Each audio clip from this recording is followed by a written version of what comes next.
دوایەوەی یاریمی کوردستان سربەخۆ و بێ ڕەزامەندی عێراق دەستی کرد بە فرۆشتنی نەود لە ڕێگەی بەندەری جەیانی تورکیا و ئیدی قەیرانی بودجە ڕوبەڕووی هاوڵاتیانی کوردستان بوویەوە. تەنها وەڵامی لێپرساوانی باڵای حکومیش بۆ هاوڵاتیان داوای خۆڕاگری بوو، چونکە ڕێیان دەگەیاند دەیانەوێت دابووری کوردستان لەو ڕێگەیەوە سربەخۆ بکەن. بەڵام دوای چەندین مانگ لە بێبوجەیی و لەگەڵ پێگەێنانی کابینەی نوێ حکومەتی عێراقدا کورد بەشداری لەو حکومەتەدا کرد و ماوەی 3 مانگی داناوە تا کێشەکانی لەگەڵ بەغداد یەکلا بکاتەوە.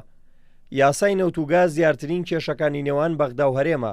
لەوبارەیەوە پسپۆڕێکی نەوت لە لێدوانێکیدا بۆ کورسات نیوز سەرسوورمانی خۆی ڕاگەیان کە لە ماوەی ئەو 3 مانگەدا کورد بگاتە ڕێکەوتن لەگەڵ حکومەتی ناوەند.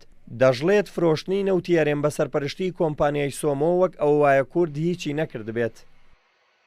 بە سەرپەرشتی سۆمۆ بێ یعنی هەرێمی کوردستان لێرە هیچی نەکرد، وەکو ئەوەیە تۆ لە شارێک لە شارەکانی تر نەوت دەرەکەیت و سۆمۆ بۆ خۆی سەرپەرشتیەکە و ئەیفرۆشیە و هەموو چاک و خراپی ڕوبەڕووی ئەوە بێتەوە.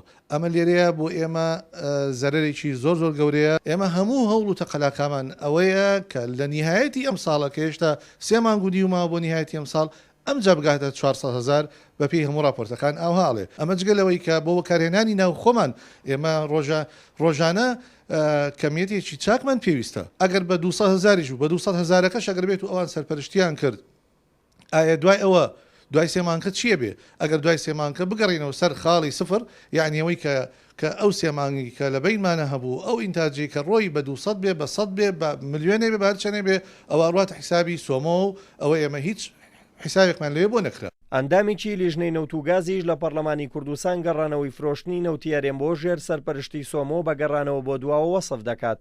ئێمە لە پەرلەمانی کوردستان پشتیوانی سەربەخۆی ئابووری بووین لە هەرێمی کوردستان و لە دوادانیشتنیشمانە لەگەڵ حکوومەتە قسەمان لەسەرەوە کرد کە ئێمە پشتیوانی ئەوەین کە ئەو هەنگاوی کە نراوە بەردەوامی لەسەر بکرێت، چکە خەڵک باجەکەی بە شێوەیەکی گشتی داوە لە ماوەی 8 مانگی ڕابردووە.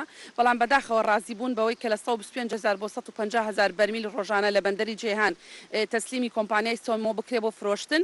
دوو ئاماژەی هەیە: یەکەم شکستی ئەو وەفدە دانوستانکاری کە چووە بەغا بۆ دانوستان، دووهەم گەڕانەوە چەند هەنگاوێک بۆ دواوە بەوەی کە ئێمە پێشتر تەحەدایەکی زۆرمانە کرد کە ڕازی نابین تەنها 1 بەرمیلیش لە ڕێگەی سۆمۆ بفرۆشێ. بەڵام بەداخەوە ئێستا ڕازی بووین لە 125 بۆ 150,000 بەرمیل ڕۆژانە تەسلیمی کۆمپانیای سۆمۆ بکرێەوە لە ڕێگەی ئەوە بفرۆشێ. و بەداخەوە خەڵکیش لە 8 مانگی ڕابردووە بە شێوەیەکی زۆر خراپ باجەکەیدا.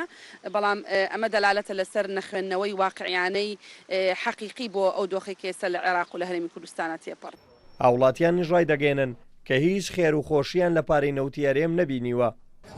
خۆشی کامێ خۆشیەوەی بەتاڵە نەمێنێ، خۆشیەوەی مەعاشی تەواو بن بە خەڵق، ئەمە نەخۆشیە. عینەکە تۆ بنە ماڵێک هەمووی محتاج بێ و مەعاش وەرنەگرێ و شتێ بێ، چه خۆشێکی تیا بێ؟ ئەبێ وەزعێکی وا دروستکەن کە ئەو خەڵقە هەمووی لە خۆشییا بێ لە پێناوی ئەو نەوتە زۆرە. ئێستا ئەمانە کوردستانی لە فۆل الحەمدلله و شکر، بەس نسبەتە نەفتی چێ استیفادەجی نەکرا، استیفادە هیچ نەفتی نییە. نفت لە چ بۆ لە ئەمریکا 97 دلاری، لە کوردستان گرانترش لە ئەمریکا. قەیرانی بودجە لە کوردستان زیاتر لە 8 مانگی تێپەڕاندووە و هۆکاری سەرەکی ئەو قەیرانەش ناکۆچیەکان بوو لەگەڵ بەغداد.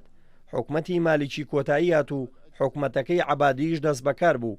ئەوەی ماوەتەوە چارەسەری ئەو کێشانەیە کە هاوڵاتیان باجەکەی دەدەن.